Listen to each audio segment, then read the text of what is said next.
Amém. A igreja pode se assentar em nome de Jesus. Lá em Carta aos Romanos 10, 9, a palavra do Senhor diz: se você crer em seu coração que Jesus é Senhor, e crer que Deus o ressuscitou dentre os mortos, você será salvo.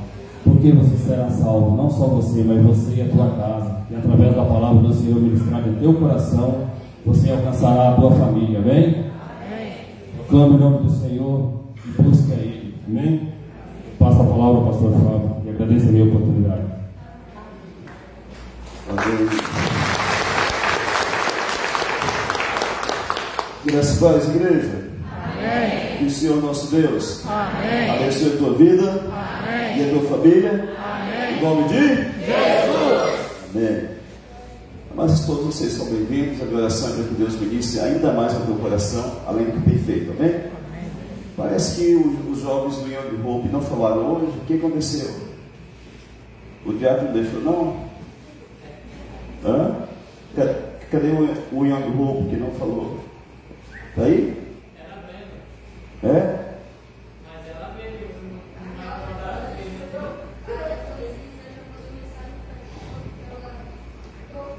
Mas vai falar ou não? Qual dos dois vai falar? Ah, então vem aqui e fala, velho. Esse ninguém tem igual os parentes da mãe dele, viu? Eu me livre. Pode dar som aqui, Diago, por favor.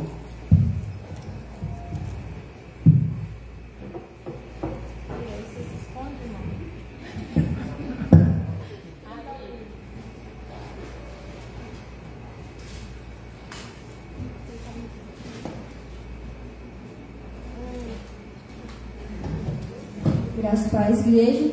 Amém. Hoje eu vou estar lendo em Jeremias 17, 14. Ó Senhor, se me curares, serei verdadeiramente curado. Se me salvares, serei verdadeiramente salvo. Louvo somente a ti.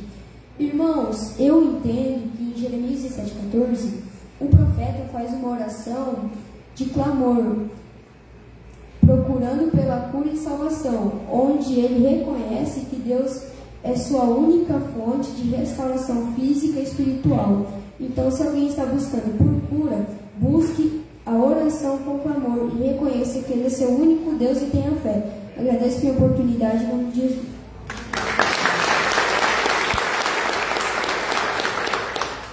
Bem, acho que ninguém viu ele com trás, não, né?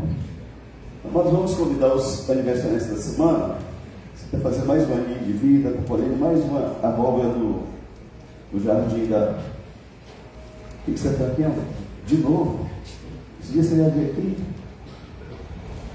Mais alguém? De domingo passado até hoje, você está fazendo um ano de vida, pode ser de casamento, criança para apresentar a Jesus, você comprou um bem, quer apresentar o teu bem também a Cristo, pode vir para cá. Maria, você pode encostar aqui para você sair lá na transmissão. Maria estava aqui semana passada. Mais ninguém? Ninguém mais não? Aqui a gente não apresenta e na hora pela sogra, mas no resto a gente fala tudinho, tá, gente? Você vai cair pé, por gentileza? Nós vamos orar ao Senhor. Estenda as mãos para cá, queridos, em nome de Jesus. Maria Coelho Neves, né? Isso? Maria Coelho Neves ou Maria Neves Coelho? Maria Neves. É Deus e Jefferson Pacanhela. Tudo bem, Jefferson? Você está feliz no casamento, Jefferson? Hã? Amém? Fala que não para você ver o Paulo Longo. Tem um casal que casou sábado, amado. Vamos fazer o casamento ainda hoje, tá? Amém? Você pode se multiplicar? Senhor Deus, em nome de Cristo Jesus, nós queremos declarar as bênçãos do Senhor na vida de Maria, de Deus e Jefferson. Deus, em nome de Cristo, nós pedimos, guarda os teus filhos em nome de Jesus. Cristo, cobre eles com teu sangue, Senhor.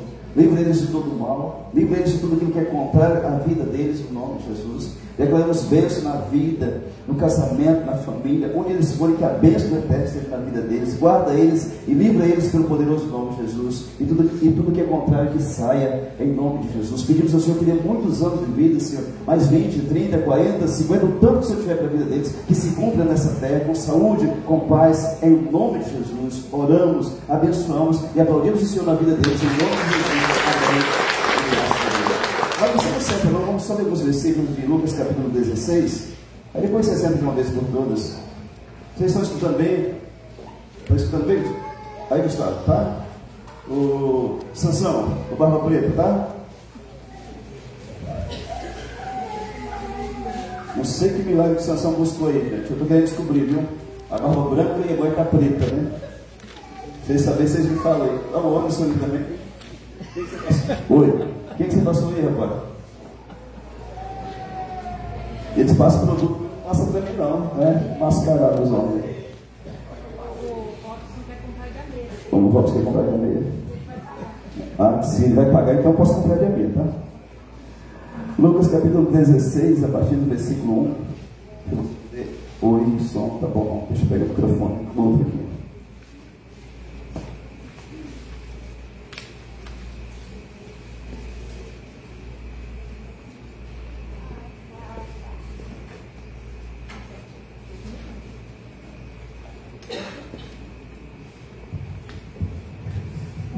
Lucas capítulo 16, a partir do versículo 1. Disse Jesus também aos discípulos: havia um homem rico que tinha um administrador, gerente, e este foi denunciado como quem estava a defraudar os seus bens, a desperdiçar os seus bens.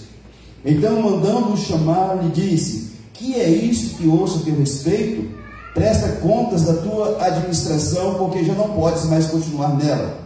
Disse o administrador consigo mesmo: que farei, pois, se o meu senhor me tira a administração? Trabalhar na terra não posso, também de mendigar tenho vergonha. Eu sei o que farei, para que, quando for demitido da administração, me receba em suas casas.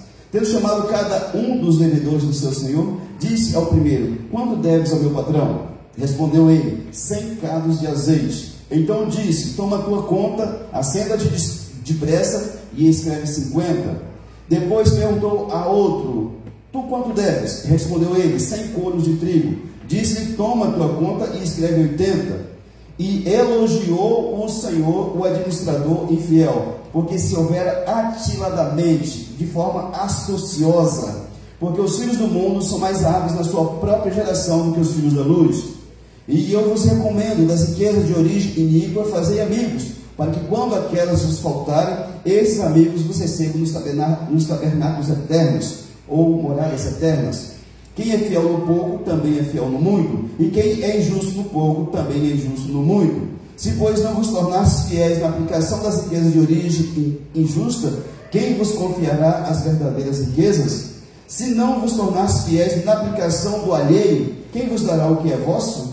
Ninguém pode servir a dois senhores, porque ou há de aborrecer-se de um e amar a outro, ou se devotará a um e desprezará a outro. Não podeis servir a Deus e as riquezas.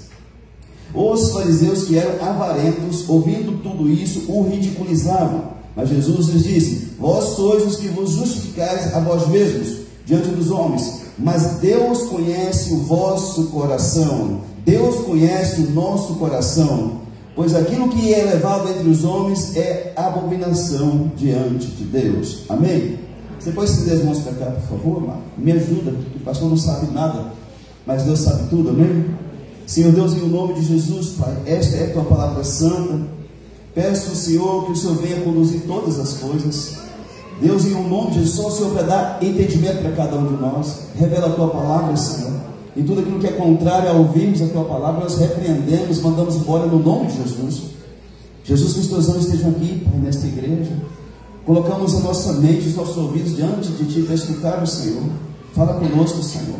Pessoas aqui ansiosas, angustiadas, você que anda nervoso, nervosa, inquieta, eu repreendo esse espírito da tua vida agora no nome de Jesus. Cai por terra, essa ansiedade do inferno, essa tristeza, depressão, opressão, sai para o poder do nome de Jesus. Eu declaro o poder de Deus nesse ambiente. Eu quero declarar que você vai sair daqui sem o que você trouxe para esse lugar, porque Deus é poderoso para fazer. Deus visita o teu povo agora, Senhor. O Espírito Santo assume o controle de tudo. Em nome de Jesus, e nos ensina a tua palavra. Oramos, pedimos e te agradecemos em nome de Jesus. Amém e graças a Deus. Mas você pode sentar, por favor. Essa é a parábola mais esquisita da Bíblia. Eu falei, eu vou pregar esse negócio hoje. Nunca preguei essa mensagem. E é uma parábola estranha. Diz que o patrão elogiou o empregado desonesto. E Jesus vai entender também que faria isso. Nós vamos entender isso aqui, porque eu tenho que pregar hoje, amém? A situação aqui, amado, passa em um lugar, talvez um distrito, uma cidade, aldeia, porque aquele homem tinha propriedades. O Senhor, ele tinha propriedades, ele era muito rico. E alguém chegou e disse para ele: olha, o teu gerente está defraudando os seus bens, está dissipando os teus bens. Essa mesma aqui está na Bíblia, defraudar. É a mesma lá de Lucas 15, quando diz que o filho pródigo dissipou os bens do pai. É a mesma palavra, desperdiçar os bens, né? Então alguém chega e diz assim: olha, o teu gerente, administrador, está acabando com os seus bens. E ele então chama o gerente, o administrador, e fala assim: rapaz, o que é isso que eu estou escutando a teu respeito? Querido, quem faz coisa boa, as pessoas vão escutar também. Mas quem faz coisas ruins, mais cedo ou mais tarde, a notícia chega, amém? Pensa um trem que corre, a notícia é ruim. A boa demora um pouquinho, mas a ruim corre muito rápido. Um cristão, ele deve colocar a vida dele na presença de Deus, porque as notícias ruins, as coisas ruins que ele faz, vai virar notícia em toda a cidade. E tem coisas que a pessoa tem que mudar de cidade, porque não tem mais cara para continuar naquele lugar. Aquele dono de muitas terras, aquele senhor ficou sabendo: o teu gerente está defraudando os seus bens. Ele chama e diz: ó, presta conta, eu estou dando as contas para você, mas me dá o relatório do que você fez aqui. Então, a partir daquele momento, ele não era mais empregado. Ele tinha que prestar conta, que poderia ser preso. Tinha leis desde aqueles tempos, amado. E aí, ele pensa numa forma: mas o que eu vou fazer? Eu perder a minha gerência aqui, eu vou fazer o quê? Eu nunca peguei nem chata, não sei o que pegar uma picareta. Como que eu vou sobreviver? Ele tem uma ideia, já sei o que fazer.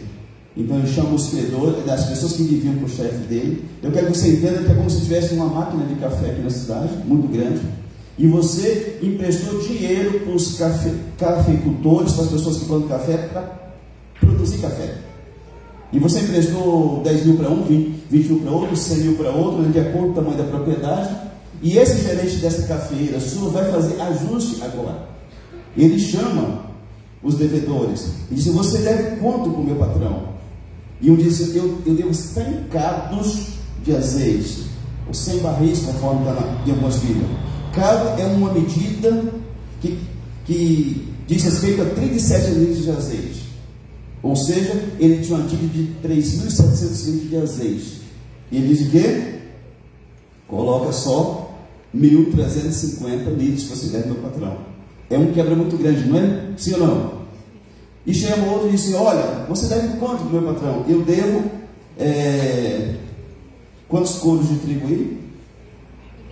Eu anotei aqui, vai ser quantos? 100 couros de trigo. Um couro diz respeito a 220 litros de semente de trigo.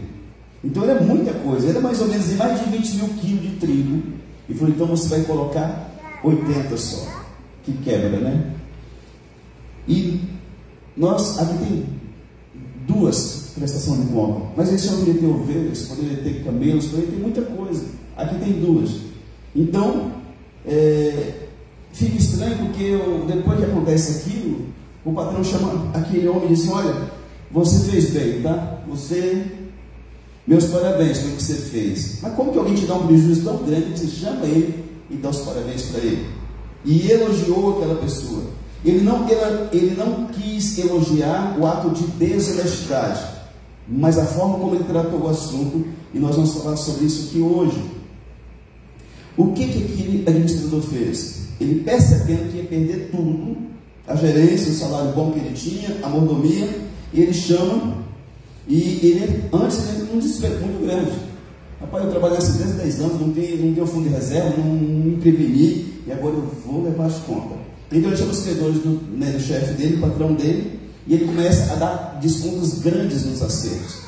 É como se você tivesse uma dívida no banco, nem você não, o Tião, e o Tião vai no banco e diz: gente, quanto que eu devo? Ah, você deve 20 mil aqui, mas vamos fazer um acordo? Você poderia fazer por 12 mil, que eu tenho 12 mil. Aí o gerente vai e faz. Nunca aconteceu comigo, né? Mas às vezes acontece com outras pessoas. Faz aquele descontão e a pessoa paga a conta. Foi isso que ele fez, sem o patrão saber, já sendo um ex-funcionário, mas ele fez. Foi a única chance que ele encontrou de poder dar um jeito na situação.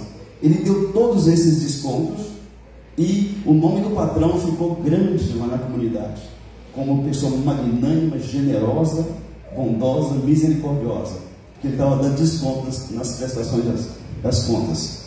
E ele não poderia mais dar as contas e nem mandar aquele homem para a cadeia, porque esse patrão ficaria ruim com as pessoas daquele, né? Como que um homem desse manda para a cadeia uma pessoa dessa, né? Então, foi tudo uma estratégia muito bem pensada. Eu preciso achar uma maneira de conseguir dar a volta por cima. Não tinha como, mas ele arrumou uma.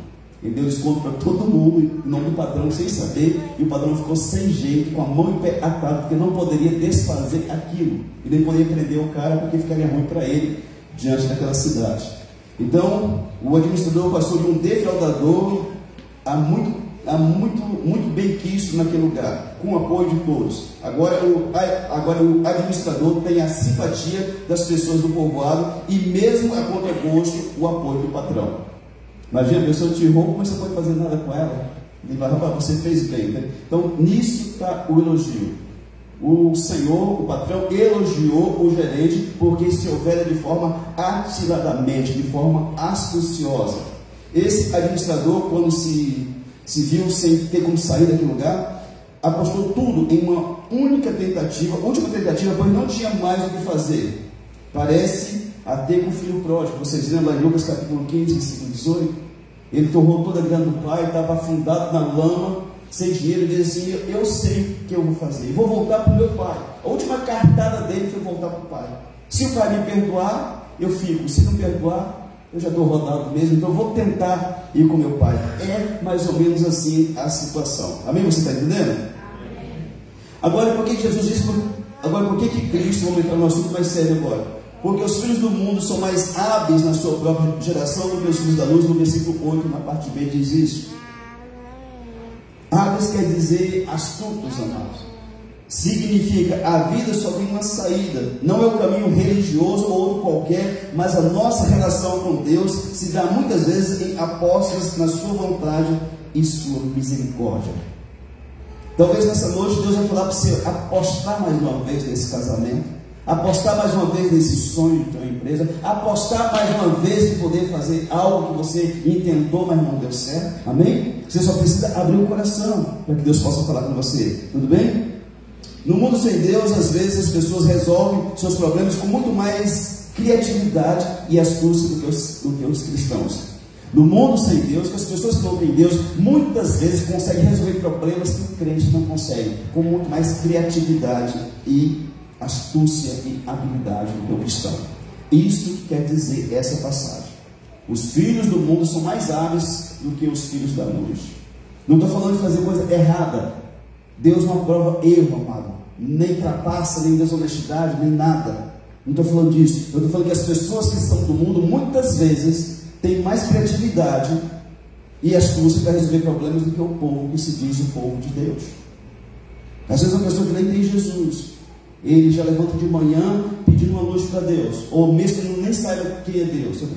Eu preciso resolver o problema. Ele sai sem saber o que fazer, e lá no meio do caminho, no meio do dia, ele consegue resolver o problema. E quando o crente está em casa, lá, triste, desanimado, não quer sair de casa, oh Deus, me dá uma luz, me mostra. Gente, é oração, é orar e agir em cima daquilo que você crê. Deus não vai mandar um anjo do céu pegar você pela mão, arrastar você e ter lá na empresa, lá no JBS, levar você lá no gerente, assim, né? Não, você tem que ir lá, você tem que botar a cara. Amém? É oração. O cristão tem o negócio de sentar e esperar acontecer, e não vai acontecer. Quando conhecemos a Cristo, somos libertos, e com a nossa libertação vem uma santa astúcia, ou santa criatividade, para fazermos coisas acontecerem ou resolvermos situações aparentemente insolúveis, sem solução. Quando você é de Deus, você tem uma experiência com Deus, você fica ousado, você fica meio doidão da cabeça. Eu gosto de mexer com gente doida, com gente normal não gosto não, porque eles não entendem dessas coisas. Mas você é um doidão, você é um, né? Além de meu irmão, você vai ser meu amigo. Amém? No versículo 9, Jesus diz: E eu vos recomendo, das riquezas de origem iníqua, fazer amigos, para que quando aquelas vos faltarem, esses amigos vos recebam nos tabernáculos eternos. Que doidura!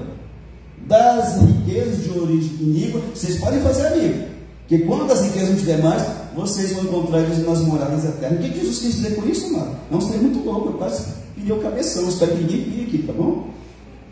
Riquezas de origem iníqua não quer dizer riquezas que a pessoa conseguiu no pecado, traficando, matando, roubando. Quer dizer riquezas que ele conquistou nesse mundo, que na verdade não é nossa.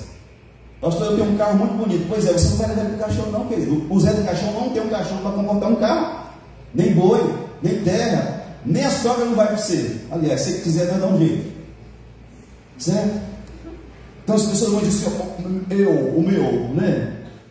A minha casa, a minha empresa, a minha terra, é nada. Quando eu morrer, não leva nada, cara. Não os piolhos ficam na sua cabeça, todos básicos quando você morrer, e eu também. Tudo bem? Qual que é o significado? Riquezas de origem iníqua, riquezas conquistadas aqui na terra, que pensamos ser nossos, mas não temos nada. Morreu, acabou, querido. O homem mais rico do Brasil, quando morrer, não leva nada, só o caixão mesmo. Amém? Significado é fazer amigos com riquezas de origem iníqua. Vamos prestar atenção nisso aqui? O que Jesus quis dizer que eu posso fazer amigos com riquezas de origem iníqua?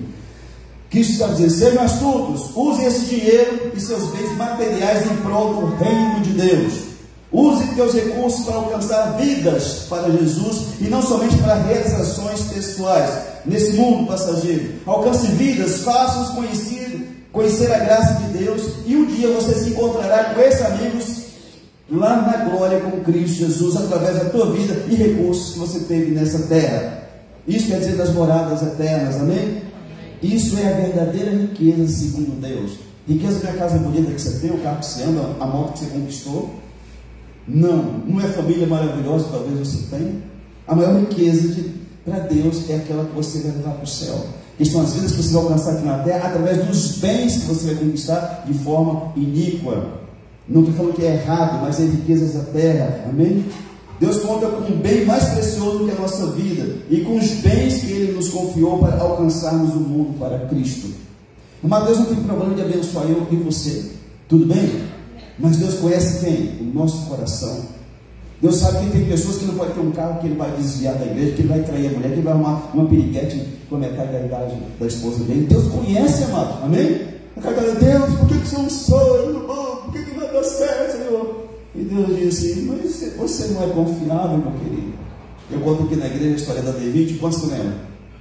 Ah, que benção, só metade, né? Vou poder contar.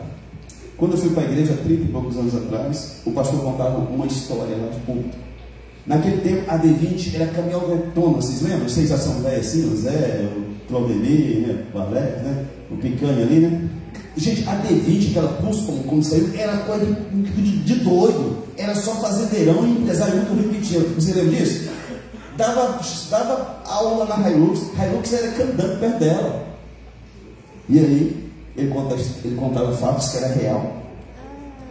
E disse que o irmão da igreja tinha uma Brasília velha, caindo nos pedaços. E ele trabalhava.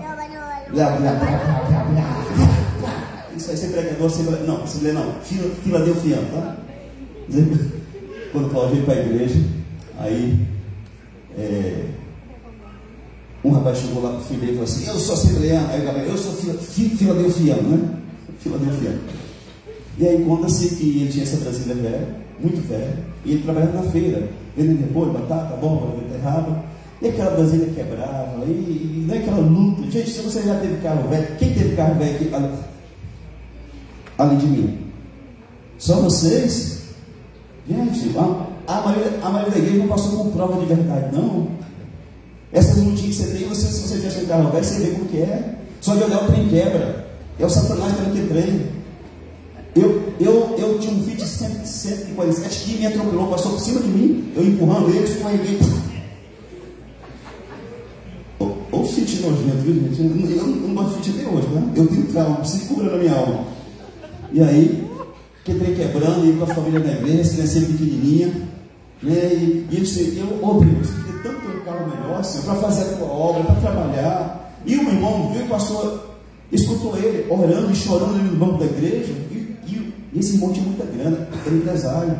Chamou os outros empresários. Gente, eu vi uma cena que quebrou meu coração. Que foi, irmão? Aquele irmãozinho da Brasília até estava ali chorando, pedindo a Deus um carro melhor. Gente, nós temos tanto, né? Somos tão bem em situação. Vamos abençoar o irmão. E juntou os empresários daquela igrejona, né? Que tem igreja que tem os caras grandes, gente, né? Mas nós vamos chegar lá também, amém? Tem uns que não quer chegar, não. Nós vamos chegar lá também, amém? Rapaz, agora melhorou. Só pandemia você continua mesmo, mas não quer não, né? Esse amém seu aí. Só. Não fala nada. E aí os irmãos naquele tempo comprou uma D20 zero para ele. Gente, mas foi uma alegria. Foi testemunho bem sequer na igreja, né? E chorava. E aí ele foi para a feira, agora podia vender mais coisas, né? Tinha um carro maior. E a família para a igreja, 6 meses depois. Ele passando pela praia, vindo para casa no finalzinho da tarde, a menininha da praia, oi gatinho, aí então, né? Ele, que tem uns homens desses, sabia? Ele compra um carrinho e pensa que ficou bonito, você continua feio do mesmo jeito. As mulheres pegam no carro e no dia que elas pensam que você tem, que você não tem nada, mas elas pensam, né? E você, lindão, gatão. Gente, ele gostou daquilo ali e uns dias depois ele estava na praia bebendo e pegando as mocinhas lá. E desviou. 3 meses depois ele capota a D20. Acabou com a D20. E nisso a mulher já tinha perdido a mulher, os filhos. E ele vai, volta para o ferro velho, compra a Brasília velha e volta para a igreja. Pede perdão para a esposa com a grandeza, né, com a nobreza muito, né, perdoa ele, recebe ele de volta. E aí ele voltou para a Brasília velha. Por quê? Ele não tinha estrutura para ter um D20 naquele momento da vida dele. E às vezes nós erramos em querer ajudar as pessoas que não têm condições de comportar e nem de administrar a bênção. Amém? Amém mesmo? Amém. Então não reclama, não. Você tem uma moto, um carro, uma bicicleta, dá glória a Deus porque Ele está te preparando. Amém? Amém. Então vamos lá. Essa estranha história aponta para nós cristãos a prioridade da nossa missão. Se Cristo perguntasse para mim, para você, para nós, o que fazemos com o nosso dinheiro? E tivesse que prestar conta, assim como aquele administrador fez, nós diríamos o quê? O que fazemos com nossos bens? Você pensa já o que você ia falar? Será que os nossos bens, amado, o muito ou pouco que nós temos, é só para nossa satisfação só? Tem alguns que só pensam em acumular, mas daqui a alguns anos já não estará aqui. E todo o tesouro que eles acumularam vai ter se perdido. Assim como as pessoas fazem de tudo para ter bens nessa terra, deveríamos fazer muito mais para ter riquezas do reino dos céus, levar a salvação a todas as pessoas. Quando você trabalha, quando você se move em prol do reino, as coisas de Deus acontecem na tua vida. Deuteronômio, eu não me lembro o capítulo, versículo, que diz que a bênção do Senhor corre atrás daqueles que o temem. O crente muitas vezes está correndo atrás da bênção, né? Chegou um pastor aqui que prega prosperidade, ele bota a mão na cabeça e o cara, né, ganha, né? E todo mundo vem para lá, está correndo atrás da bênção. Mas quem serve a Deus, a bênção corre atrás dessa pessoa. Amém. Tudo bem? Muitas vezes as pessoas se envolvem com trabalho e com dinheiro em campanhas criadas pelos homens. Vou dar só um exemplo aqui, tipo leilão direito de viver. Você sabe o que é isso? Pastor, é errado? Não, é algo muito nobre. Só quem precisou de um tratamento de câncer para si ou para um país sabe como que é importante. Mas o que eu quero dizer para você é que quando tem esse evento, a pessoa se lança de cabeça e alma, com trabalho voluntário, com dinheiro, posta nas redes sociais dele, nos perfis, nos status. Mas quando as coisas dizem respeito a Deus, essa pessoa recolhe, ela se retrai. Será que Não sendo errado o direito de viver desse leilão, é errado o direito das pessoas de conhecer Jesus e viver pela eternidade com Ele? Sim ou não? Mas por que o cristão tem tanta facilidade para se envolver com essas coisas, que não é errado? E por que ele resiste tanto a se envolver com as coisas de Deus? Que se nós entendêssemos que existe céu e inferno de fato, nós trabalharemos dia e noite para que as pessoas que amamos, que conhecessem, aquelas que nem a gente conhece, nós querer levar eles para esse lugar santo e abençoado. Sim ou não? Muitas dessas pessoas nunca contribuíram em suas igrejas, mas são muito abertas aos movimentos humanos. São cristãos com astúcia de criança, não com astúcia de gente grande e madura. O que é uma pessoa com astúcia de criança? Vou te dar um exemplo aqui. Uma criança de 6 anos, 8 anos, diz para o pai: pai, eu vou na escola dominical da igreja hoje cedo, tá? Tá bom, filho. Era perto da casa, né? A casa era perto da igreja. Pai, me dá 5 reais, me dá, é R$1? Tá bom, filho, para que você quer R$1? Eu quero comprar um lanchinho quando eu sair da igreja. Tá bom. Aí a criança fala: pai, me dá mais R$1? Mais um? Para quê? Eu quero dar minha ofertinha para Jesus, pai. Ah, então tá bom. Aí deu, né? Ele pega para a igreja e um para Jesus, um para mim, para Jesus, um para mim, um para Jesus, um para mim, um para Jesus, para mim. Uma moeda caiu da mão dele, correu pela solta, entrou no bueiro. Caiu lá, né? E ele veio, enfiou a mãozinha lá, não conseguia, porque a mãozinha pequenininha, para ser pequenininha. Aí levantou todo suave, com a testa: é Jesus, o senhor acabou de perder sua ofertinha, viu? Porque assim, você já notou que muitas pessoas contribuem, às vezes, com o que lhes sobra? A Bíblia sempre fala de primícias, amado. Dá a impressão que está querendo constranger alguém ou insistir com alguém, mas não, eu quero que você compreenda o que Jesus quis dizer aqui nesse contexto. Versículo 11 e 12: estamos preparados para administrar a verdadeira riqueza que Deus quer nos confiar. Se Deus fizesse para você a maior empresa dessa cidade, o frigorífico para você teria estrutura para poder administrar, sabendo que você não é o dono real daquela empresa, mas um administrador que ele colocou para cuidar daqueles bens? Você teria estrutura? Porque muitos de nós não teríamos, amado. Ficaríamos loucos da vida, começaria a maltratar as pessoas. Tem gente que só muda de função e está maltratando os outros. Incrível. Teve um momento de R$300, já está maltratando as pessoas porque está ganhando R$300 a mais. O ser humano é complicado, é complexo esse negócio. Certo, amém? Já fomos fiéis um pouco? E se nós formos fiéis um pouco, podemos crer que tem muito para nós, amém? Somos fiéis naquilo que é de outro para Deus. Somos fiéis naquilo que é de outro para Deus, se Ele nos der o que é nosso. Mateus capítulo 6, versículos 19 e 21 fala dos tesouros do céu. Qual que é o tesouro do céu, pastor? É ouro, é prata? Mateus 6, 19 diz assim, a palavra do Senhor Deus: não acumuleis para vós outros tesouros sobre a terra, onde a traça e a ferrugem corrói, e onde ladrões escavam e roubam. Mas ajuntai para vós, para vocês, outros tesouros no céu, onde traça nem ferrugem corrói, e onde ladrões não escavam nem roubam. Porque onde está o teu coração, onde está o teu tesouro, aí estará também o teu coração. Amém? O nosso coração está onde, amado? Está em Deus, na dependência de Deus, ou numa ansiedade louca de ter que juntar, de ter que acumular? Que nós pensamos que a pessoa que é avarenta, que é presa do dinheiro, é só o rico, o magnata, o empresário. Não. A maioria das pessoas que tem esse problema são pessoas com situação financeira muito limitada. 1 Timóteo 6,10 diz que o amor ao dinheiro é a causa de todos os males. Você sabe qual que é a briga do seu lar muitas vezes? Por causa do dinheiro. Sabe o que você discute com a sua mulher, com o seu marido? Por causa do dinheiro. Porque faltou o dinheiro, porque a conta venceu, faltou. Mas quem que fez a conta? Foi o vizinho, não foi você? Então não era para ficar nervoso nem nervosa. Meu bem, nós vamos resolver isso aqui. Erramos, gastamos um pouco mais, mas vamos resolver isso aqui. Amém? Tem gente que desconta nos filhos, na mulher, no cachorro. Falamos sem entender Mateus 6, 33. Já vi tanta gente falando assim, mas não entende o que está falando. Buscar primeiro o reino dos céus e a sua justiça, e todas estas coisas, água, comida e roupa, vos serão acrescentadas. Mas o que é buscar o reino dos céus e a sua justiça? É aquilo que Deus tem interesse, que não é o teu carro, não é a tua casa, é a tua família, as pessoas que estão por ele. Esse é o interesse maior de Deus, amado. Tudo bem? Você acha que Deus está interessado na sua casa? No sofá novo que você comprou? Na cama box king que você comprou? Deus não está nem ligando para isso, não. Deus está olhando o teu coração e o meu. E Deus está interessado nas pessoas que estão orbitando ao nosso redor, nossos vizinhos, nossos parentes. Tudo bem? Amém?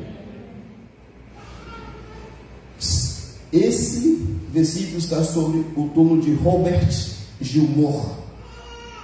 Ele foi proprietário da Lanternal Máquinas e Tratores. Um homem de Deus, um cristão. Esse homem tinha sonhos, ele tinha só a sexta série, sétima série do primeiro grau. Ele tinha sonhos, ele acordava e desenhava máquinas e tratores. Ele ficou riquíssimo com isso, amado. Ele que manteve a Caterpillar durante a década de 40 e 50 com as lâminas dos tratores da Caterpillar. Esse homem era conhecido como o empresário de Deus. Ele fundou uma universidade cristã chamada Letourneux University. E existe até hoje uma universidade cristã que ensina valores cristãos. Ele nasceu em 1888 e morreu em 1969. Sabe o que ele fazia?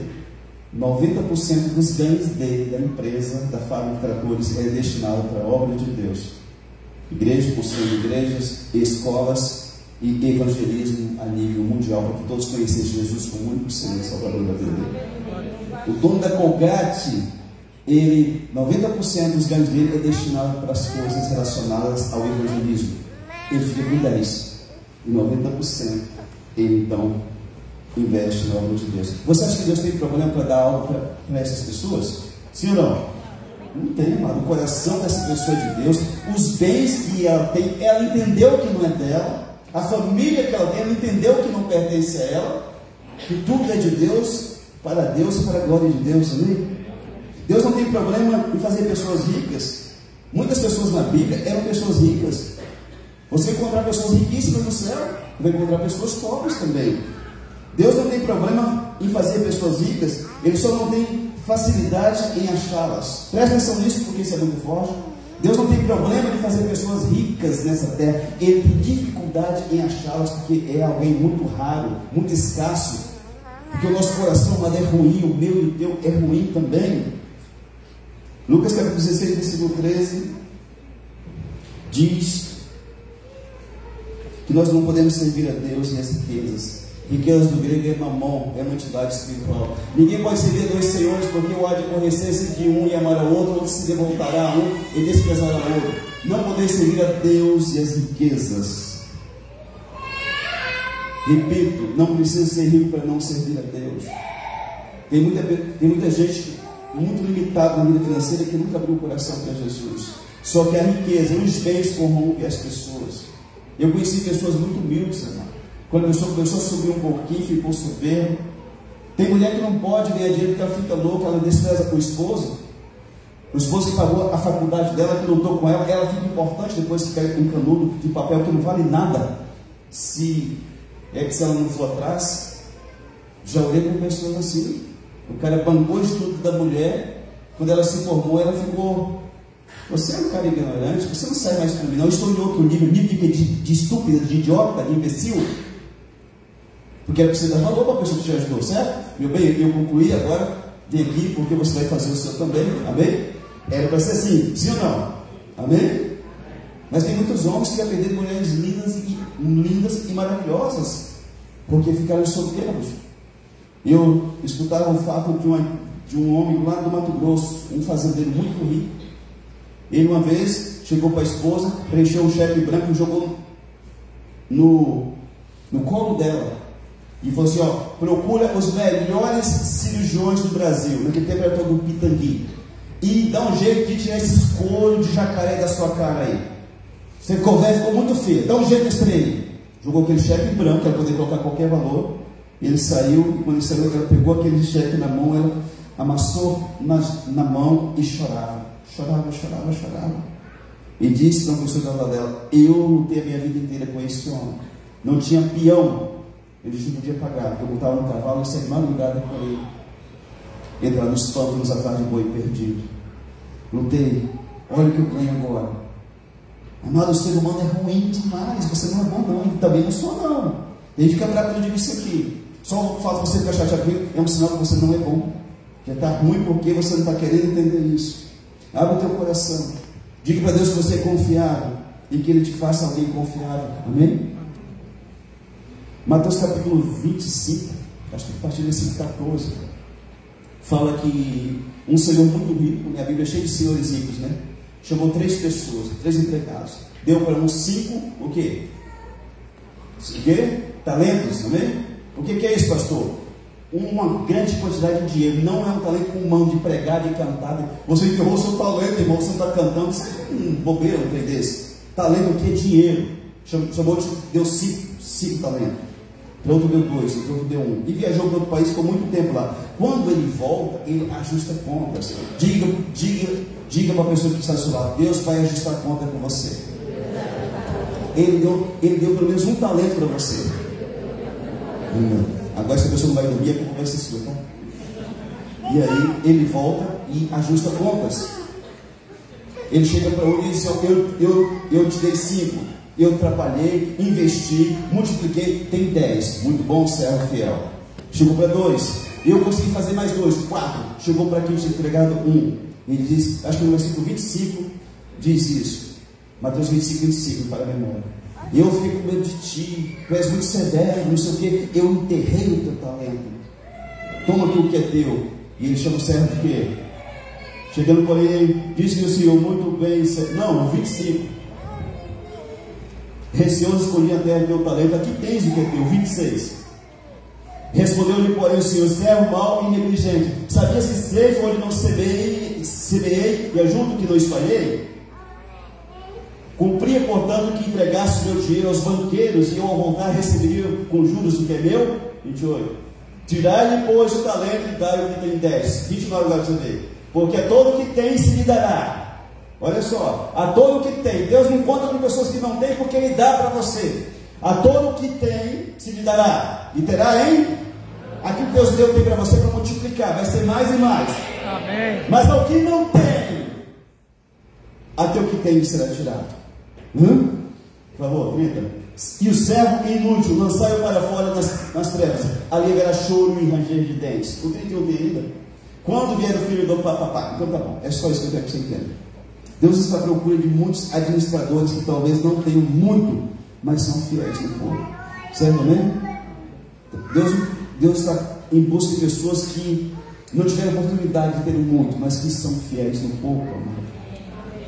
Tudo bem? Como que é difícil ser generoso em igreja, você já notou? O dízimo faz tanta falta no final do mês, né? E eu pergunto para as pessoas: você não dizima há 10 anos, né? Sim, parei. Quer encher bucho de gente, não? Falei, mas você conseguiu comprar o quê? Você conseguiu comprar terra, boi, carro? Você abriu uma empresa? Você falou, não. É para uma pessoa inteligente questionar algumas coisas. Certo, amado? Certo, amém? E eu disse aqui na quinta-feira, falando do dízimo na Nova Aliança, nos Evangelhos e na Antiga Aliança, né? Dei uma pincelada. O dizimista, ele é uma pessoa justa, porque ele entendeu que ele tem justiça, misericórdia e fé, lá de Mateus 23, 23. Ele entende que tudo isso aqui é mantido por pessoas. Ele diz: eu quero fazer parte desse negócio. E quando ele não faz parte, ele se sente mal. Amém? Isso é justiça no coração de quem é justo. Deus está à procura de pessoas, irmão, de levantar nessa cidade empresários, lojistas, donos de supermercado, de veterinário, talvez de outro frigorífico, de escolas. Deus está querendo levantar, mas Ele conhece o nosso coração. Tem pastor que não pode ter 50 membros, que fica louco. É sério, ele começa a achar que o dinheiro da igreja é dele. Deus não pode confiar nele para dar 300 membros, 500 membros. Você é uma pessoa confiável? Sim ou não? Você é uma pessoa que Deus pode confiar em você? Pode investir em você, na tua vida? Diz: filho, filha, cuida de algo grande que eu tenho para você cuidar para mim? Você pode? Você tem condições? Ou você vai ficar louco, louca também? Vai querer deixar o marido barrigudo, né? Vai querer deixar a mulher? Tem gente assim, mano. Ele é tão fraco que qualquer coisa mexe com ele. Se você não é essa pessoa, decida ser, porque Deus é fiel. Se você é, continue sendo, porque Ele continua sendo fiel. Amém.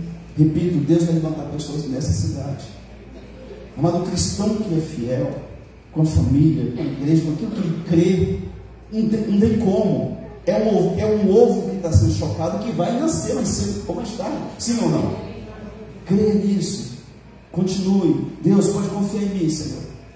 Eu estou ganhando 3 mil, mas pode me colocar para 10 mil por mês aí, que não tem problema não. Eu continuo fiel. Vou chegar nos 10 contos, falo, Deus, 10 contos não está dando, não, que eu aumentei o nível aqui, tá? Mas pode mandar 20 que eu continuo fiel. Certo, amigo? Amém mesmo? Olha para a tua bicicleta e assim, vai virar uma moto, trem. Quantas vezes que eu disse isso? Eu não tirei bicicleta. Irmão, vou montar na moto. Gente, foi um gaúcho lá em casa, lá de Guaná, Jory Bolsonaro, gaúchão 2 metros de altura. Alguém viu um vídeo que eu coloquei no livro da igreja?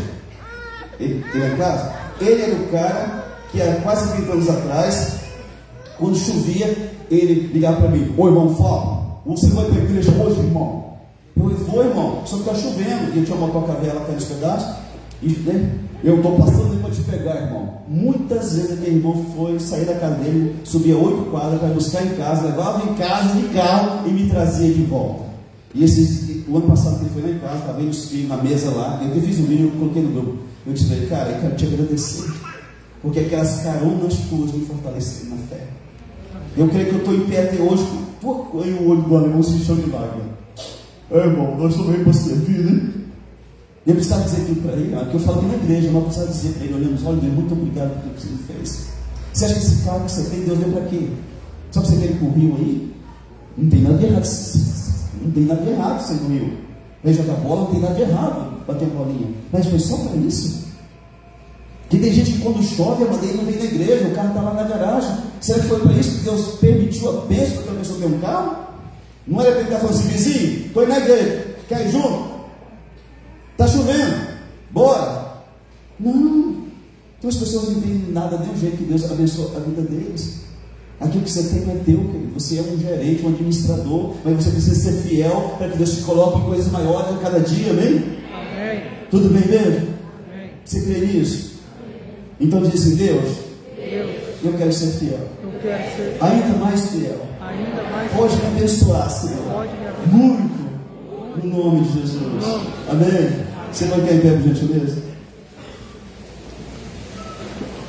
Nosso tema que eu não falei aqui é quando a astúcia é elogiada.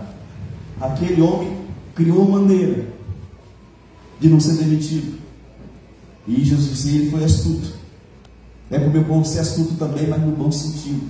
Use tudo que você tem e o que você não tem para alcançar pessoas para o reino dos céus nessa terra. Amém? Vamos cantar um pedacinho aqui, já estou ensinando, tá?